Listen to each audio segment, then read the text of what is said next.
ባህር ተከፈል ብንለው ይከፈላል። የደረቀውን ነገር ይለመልማል፣ የራቀብን ነገር ይቀርባል። ለሚያምን ሰው ሁሉ ይቻለዋል።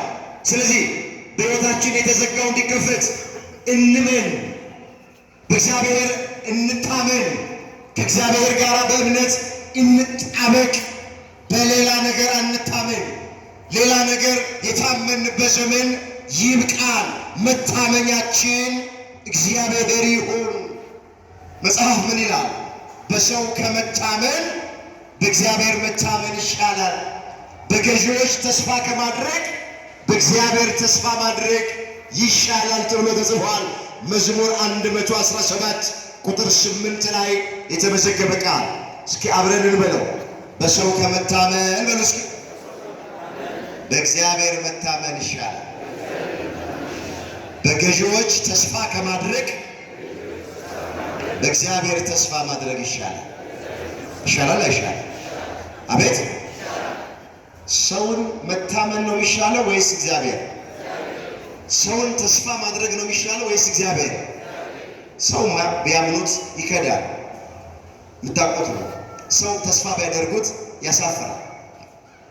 ቢያምኑት የማይከዳ ተስፋ ቢያደርጉት የማያሳፍር እግዚአብሔር ብቻ ነው። አመስግኑት ይህንን አምላክ። ክብር ምስጋና ለስሙ።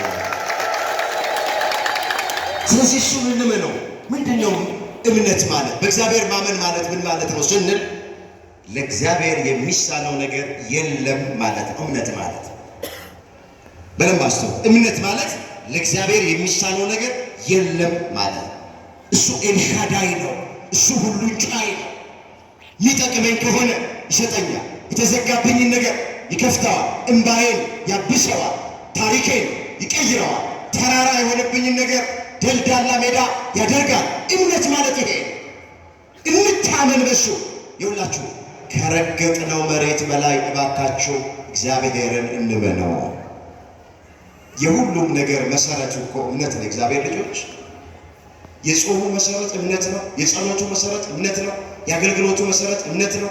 ቁጭ ብለን ቃሉን ለመስማት እምነት ያስፈልጋል። ቆሞ እዚህ ጋር ለማገልገል እምነት ያስፈልጋል። የትም ቦታ ሄዶ ቅዱሳት ገዳማት ለመሳለም እምነት ያስፈልጋል። ያለ እምነት ሁሉ ነገር ከንቱ ነው። እምነት የሁሉም ነገር መሰረት ነው። ለዚህ ነው ሐዋርያው ምን አለ?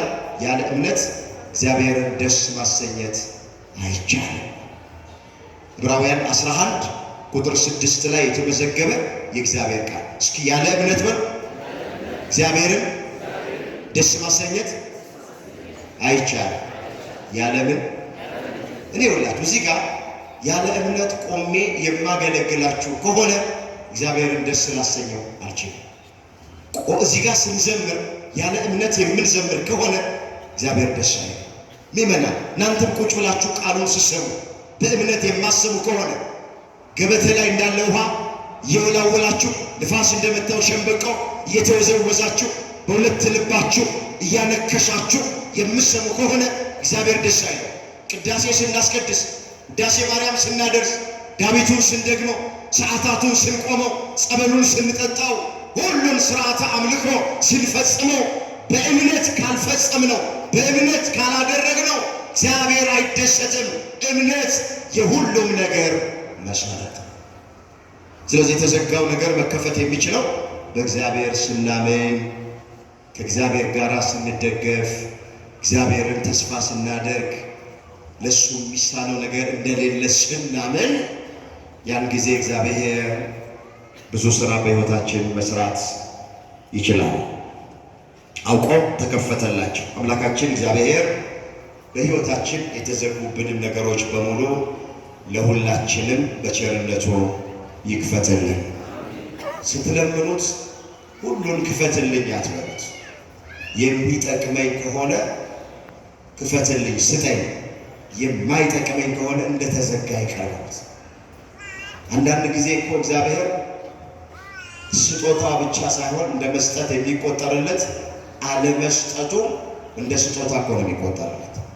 የሚጎዳን ከሆነ ምንጠፋበት ከሆነ ማንጠቀምበት ከሆነ አለመስጠቱ እንደ ስጦታ ነው የሚቆጠርለት።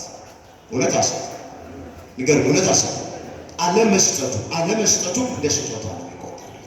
ስለዚህ ሁሌ ስትጸልዩ ሁሉም ነገር እግዚአብሔር እንዲሰጣችሁ አትለምኑት።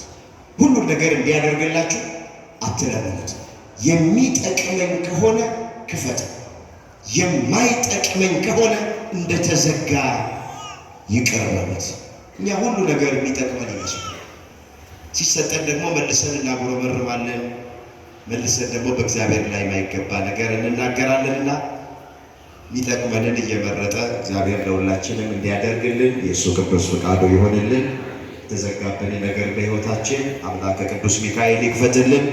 እመቤታችን ጣዕሟን በአንደበታችን ፍቅሯን በልባችን ትሳልብን። ለቅዱስ ኤፍሬም፣ ለአባ ሕርያቆስ፣ ለበላይ ሰብ፣ ለአባ ጊዮርጊስ የተለመነች ድንግል ማርያም ወላዲት አምላክ ለሁላችንም ትለመነን።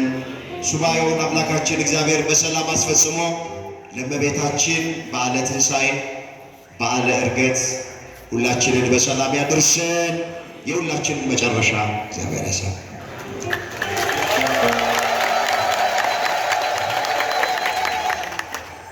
በእውነት ምስጋናው ያንሳል። ምእመናን ከፍ አድርጋችሁ በእልልታ በጭብጨባ ወደ እግዚአብሔርን አመስግኑ።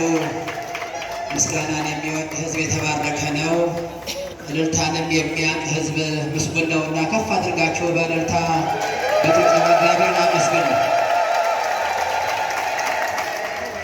መምህራችን መጋቤ ሐዲስ አለነው የዕለቱን ትምህርት በሚገባ